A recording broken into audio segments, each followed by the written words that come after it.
Hello friends, welcome to my channel Nanjal Mangai. நம்முடைய வீட்டு முற்றத்தில் செடிகள் நட வேண்டிய இடத்துல எந்த செடியுமே நட்டால் வராது அப்படின்ற அளவுக்கு கொஞ்சம் மோசமாக இருந்த ஏரியா. அதாவது நிறைய கருங்கல், செங்கல் இதெல்லாம் போட்டு மண்ணும் இறுகி போய் இருந்தது. அதை நம்ம செடி நடுறதுக்கு ஏற்ற மாதிரியான ஒரு இடமாட்டு ரெடி பண்ணுறத ஒரு சேலஞ்சு மாதிரி எடுத்து பண்ணிகிட்டு இருந்தேன். ஸோ இவ்வளவும் ஃபஸ்ட்டு டே பண்ணது ஒரே ஒரு செடி தான் நட்டிருந்தேன். அதுக்கு அடுத்து இருக்கிற அந்த விரல் காட்டுற அந்த அவ்வளவு இடமும் ரெண்டாவது நாள் பண்ணது. ரெண்டாவது நாள் கொஞ்சம் நிறைய தான் பண்ணேன். அடுத்தது அதுக்கு இந்த பக்கம் இருக்கக்கூடிய இடத்த மூணாவது நாள் இன்றைக்கி பண்ணலாம் அப்படின்னு சொல்லி பிளான் பண்ணியிருக்கேன். இந்த வீடியோ எடுக்கிறது வியாழக்கிழமை. முதல்ல வண்டி போடுறதுக்கு உள்ள இடத்த விட்டு எவ்வளோ இடத்த செடி நட முடியும் அப்படின்ற இடத்த முதல்ல வளைச்சி ஓரம் பார்டர் வெட்டிக்கலாம் அப்படின்னு சொல்லி பிளான் பண்ணி வெட்டிக்கிட்டு இருக்கேன். இந்த வீடியோ பார்த்துட்ருக்குற நீங்கள் எப்படி எடுத்துப்பீங்க அப்படின்றது எனக்கு தெரியல. என்னடா இவா மண்வெட்டியை வச்சு தோன்றதை வீடியோவாக போட்டிருக்கா, இதில் என்ன இருக்குது அப்படின்னு ஒரு வேளை நீங்கள் நினைக்கலாம். ஆனால் பூக்களையும் செடிகளையும் எல்லாம் பிடிக்காதவங்க யாருமே இருக்க மாட்டாங்க. மனுஷங்க அப்படின்னு சொன்னால் கொஞ்சமாவது இயற்கையை ரசிக்கிறவங்களாக தான் இருப்பாங்க. ஆனால் மெனக்கட்டு கஷ்டப்பட்டு வேலை செய்கிறதுக்கு தான் எல்லாருக்குமே கொஞ்சம் சோம்பேறித்தனமாக இருக்கும். அது ஒரு பெரிய நொறநாட்டியம் பிடிச்ச வேலை அப்படின்னு நினைக்கலாம். ஒரு சில பேர் நம்மளால் அதெல்லாம் முடியாது, நம்மளால் பராமரிக்க முடியாது அப்படின்னு நினைக்கலாம். ஒரு சில பேர் யாராவது செஞ்சு கொடுத்தா நல்லா இருக்கும் அப்படின்னு சொல்லி மற்றவங்களை எதிர்பார்த்து இருக்கலாம். நானுமே எதிர்பார்த்து தான் இவ்வளவு டிலே ஆனதே. ஆனால் எனக்கு முற்றத்தில் இருக்கிற இடம் இவ்வளவு வேஸ்ட்டாக இருக்கிறது எனக்கு பிடிக்கவே இல்லை. நமக்கு வண்டி போடுறதுக்கு வேண்டிய இடம், மற்றபடி மரங்கள் நிற்கும். அந்த மரங்களுடைய சோலையில் வேறு செடிகள் வராது. இந்த மாதிரி இடத்த தவிர மீதி உள்ள இடங்களில் ஏதாவது பிரயோஜனமாக பூக்கிற செடிகளோ இல்லை அழகு செடிகளோ ஏதாவது காய்கள் தரக்கூடிய பழ வர்க்கங்கள் இந்த மாதிரி எதையாவது நடணும் அப்படின்றது தான் என்னுடைய எண்ணம். அதுக்காக தான் இந்த இடத்த வேஸ்ட்டாக விடாமல் நான் ரெடி பண்ணிகிட்ருக்கேன். நம்ம ஆள் வச்சு செய்யலாம், நம்மளால் முடியாத பட்சத்துக்கு நம்ம ஆள் வச்சு செய்யலாம். அதை விட்டுட்டு எல்லாத்துக்குமே சம்பளம் கொடுத்து வேறு ஆளை வச்சு செய்கிறப்ப நம்ம கையில் 10 காசுமே மிஞ்சாது. நம்மளால் முடிஞ்சதை கொஞ்சம் கொஞ்சமாக நம்ம செஞ்சோன்னா அந்த காசு நமக்கு வேறு ஏதாவது ஒரு வகைக்கு பிரயோஜனப்படலாம் இல்லையா? அதனால தான் நான் வேலைக்கு ஆள் வைக்கிற ஐடியாவை விட்டுட்டு இந்த முற்றத்தில் இருக்கிறத நம்ம பார்த்துக்கலாம் அப்படின்னு சொல்லிட்டு நான் இறங்குறேன். இந்த மண் நல்ல மண் தான், அழகான செம்மண் தான். ஆனால் நீங்கள் வீடியோ பார்த்துட்ருக்கும்போது தெரியும் பாருங்கள், இந்த குட்டையில் நான் எவ்வளவு கல், செங்கல், கருங்கல் இது எல்லாத்தையுமே போடுறேன். ஸோ இந்த கல் எல்லாமே இந்த மண்ணுக்குள்ளே இருந்தால் இந்த செடிகளுடைய வேர்கள் போடுறதுக்கு எங்கேயாவது இடம் இருக்கும். அப்போது அந்த செடிகள் எப்படி நல்லா வரும். அது மட்டும் இல்லை, நம்ம ஆழமாக தோண்டினா தான் அந்த வேர்கள் நல்லா போடுறதுக்கு வசதியாக இருக்கும். மேலாக்க உள்ள மண்ணிலெல்லாம் நம்ம நிறைய செடிகளெல்லாம் நட்டிருப்போம். அதில் சத்துக்கள் கம்மியாக தான் இருக்கும். வேர்கள் கொஞ்சம் ஆழமாக போனால் தான் ஆழத்தில் இருக்கக்கூடிய மண்ணில் இருந்த நல்ல சத்துக்களை எடுத்துக்கிறதுக்கு வசதியாக இருக்கும். நான் இந்த கும்பளங்காய், அதாவது வெள்ளை பூசணிக்காய் அந்த வீடியோ போட்டிருக்கும்போது கூட அதில் இவ்வளோ பெரிய காயாக வர்றதுக்கு காரணம் இது ஹைப்ரிட்டு. இதில் நிறைய உரங்கள் நீங்கள் செயற்கை உரங்கள் எல்லாம் கொடுத்ததுனால தான் இவ்வளோ பெரிய காயாக இருக்குது. இல்லைன்னா இது இவ்வளவு பெருசாக காய்க்காது அப்படின்ற மாதிரியெல்லாம் சொல்லியிருந்தீங்க.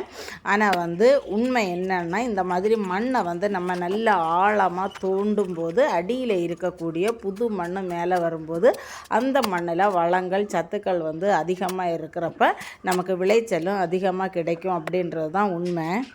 பொதுவாக வேலைக்கு போகாத பெண்கள்கிட்ட நீங்கள் என்ன செய்கிறீங்க அப்படின்னு கேட்கும்போது சொல்லுவாங்க, நான் சும்மா வீட்டில் தான் இருக்கேன்னு சொல்லிட்டு. நான் வேலைக்கு போயிட்டு தான் இருந்தேன். இப்போ ஊருக்கு வந்ததுக்கப்புறம் ஒரு 2.5 வருஷமாக தான் வேலைக்கு போகலை. ஆனால் சும்மா வீட்டில் இருக்கிற பெண்கள் செய்கிற வேலை தான் இது. அதனால தான் சொல்கிறது, பெண்கள் இல்லாத வீடு அது வீடு மாதிரியே இருக்காது அப்படின்றதுக்கு காரணம் இதுதான்.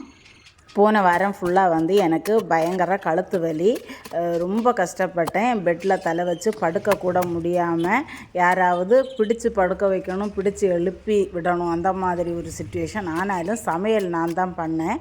என் சின்ன பையன் காலேஜுக்கு லீவை போட்டு ஒரு நாள் நின்று தேங்காய் துருவி தந்தான், 2-3 பாத்திரம் கழுவி தந்தான், வீடு தூத்து தந்தான். இவ்வளவும் செஞ்சுட்டு நான் ரொம்ப டயர்டாக இருக்கேன், எனக்கு ரெஸ்ட்டு வேணும் அப்படின்னு சொல்லிட்டு போனேன். அப்போது ஒரு பெண் வந்து ஒரு நாள் வீட்டில் இருக்கும்போது எவ்வளவு வேலை செய்கிறா அப்படின்னு சொல்லி நினச்சி பார்த்தா உண்மையிலே அதை பற்றி எல்லாம் நிறைய கதைகள் எல்லாம் வந்துருச்சு.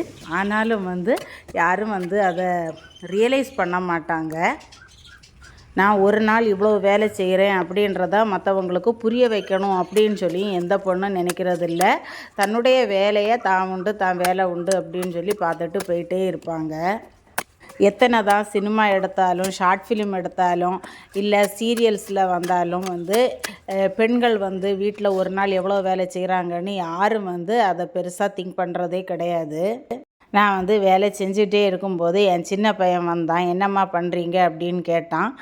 அப்போ நான் சொன்னேன், நான் இந்த மாதிரி ரெடி பண்ணிக்கிட்டு இருக்கேன்னு. உடனே நான் என்ன ஹெல்ப் பண்ணணும் அப்படின்னு சொன்னான். சரி, நீ வந்து இந்த கல்லை வந்து கொண்டு போய் அங்கே போட்டுட்டு வா அப்படின்னு சொல்லிட்டு ஒரு தடவை போய் கல்லை போட்டுட்டு வந்தான். வந்து நின்று பார்த்தான். அப்படியே நான் வேர்த்து விறுவிறுத்து நிற்கிறத பார்த்த உடனே, நீங்கள் தள்ளுங்க நான் செய்கிறேன் அப்படின்னு சொல்லிட்டு வாங்கிட்டு அவன் வந்து செய்ய ஆரம்பித்தான். உண்மையிலே வந்து ஒரு 10 நிமிஷம் கூட செய்யலை. என்னால் முடியாது, வேணா செய்யுங்க அப்படின்னு தள்ளிட்டு போனான். அந்த அளவுக்கு தான் இருக்குது. நம்ம செய்யணும்னு மனசு வைக்காத ஆணானாலும் சரி பெண்ணானாலும் சரி எந்த வேலையும் செய்ய முடியாது.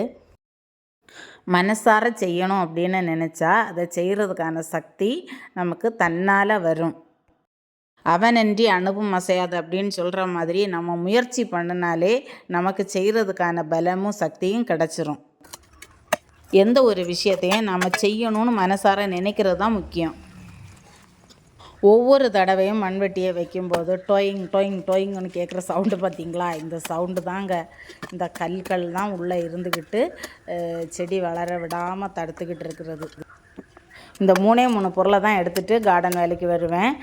என்னென்னா இந்த குட்டை, இந்த கல்லெல்லாம் பொறுக்கி கொண்டு போடுறதுக்கு, அப்புறம் இந்த மண்வெட்டி, அப்புறம் கம்பி. இந்த மண்வெட்டி சரியான மண்வெட்டிங்க, என்னுடைய கைக்கு கரெக்டாக இருக்குது. எனக்கு வேலை செய்கிறதுக்கு ஈஸியாக இருக்குது. அதாவது ரொம்ப பாரமாக இல்லாத அளவுக்கு என்னால் ஈஸியாக செய்கிற அளவுக்கு. அதே நேரத்தில் வந்து ஜல்லுன்னு சொல்லிட்டு அந்த கல்லெல்லாம் தூக்கி இது போட்டு கொத்துவேன். ஐயோ மண்வெட்டி நாசாயிருமோ அப்படின்னு எல்லாம் பயமாக இருக்கும். எல்லாமே தாங்குதுங்க இந்த மண்வெட்டி, சரியான மண்வெட்டிங்க. சில நேரத்தில் கம்பியால் நகட்ட முடியாத கல்லை கூட இந்த மண்வெட்டி வந்து அப்படியே அசைச்சு கொடுத்துரும். என் மாமியார் மாமனார் உயிரோடு இருக்கிற வரைக்கும் நான் அவங்களுக்கு வந்து ஒரு பிடிக்காத மருமக தான்.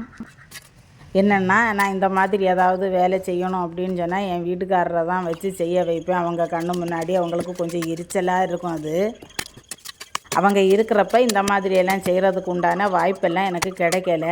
இப்போ தான் வந்து எனக்கு இந்த மாதிரியான வேலை செய்கிறதுக்கான வாய்ப்பும் கிடச்சிருக்குது. ஒரு வேளை அவங்க இருக்கும்போது நான் இந்த மாதிரியெல்லாம் வேலை செஞ்சுருந்தா ஒரு வேளை வந்து நான் உங்களுக்கு பிடிச்ச மருமகளாக இருந்திருப்பேனோ என்னமோ தெரியல. ஆனால் கார்டன் வேலையெல்லாம் செஞ்சுக்கிட்டு நம்ம அப்படியே ஃப்ரெஷ்ஷாக எல்லாம் வீட்டில் இருக்கலாம் அப்படின்னு நினச்சா முடியாத காரியம். நான் தூத்துக்குடியில் இருக்கும்போது எடுத்த நைட்டிஸ் தான் இதெல்லாம், வந்து லைட் கலரு. எனக்கு இந்த லைட் கலர்னால் ரொம்ப பிடிக்கும். அங்கே இருக்கிற வரைக்கும் அதை புதுசாக அப்படியே அந்த கலர் மங்காமல் இருந்தது. இங்கே வந்ததுக்கப்புறம் இதை செம்மண் ஒட்டி என்ன தான் வந்து துவைச்சா கூட போக மாட்டேங்குது, அந்த மாதிரி ஆயிடுச்சு இந்த துணிகள் எல்லாம்.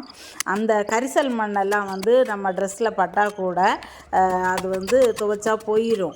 இந்த செம்மண்ணை தான் வந்து நம்ம அந்த துணி கரை வந்து போகாது, துவைச்சாலும் ரொம்ப கஷ்டம்.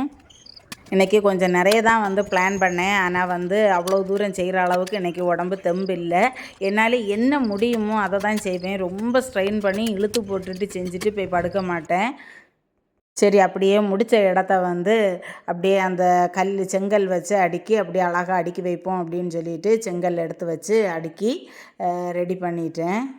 அந்த கல் வைக்கிற அவ்வளவு இடத்துல கூட எவ்வளவு கல் இருந்தது தெரியுமா? ஒன்றொன்னா மறுபடியும் எடுத்து மாற்றி வைக்கிற மாதிரி அவ்வளோ கஷ்டமாக இருந்தது.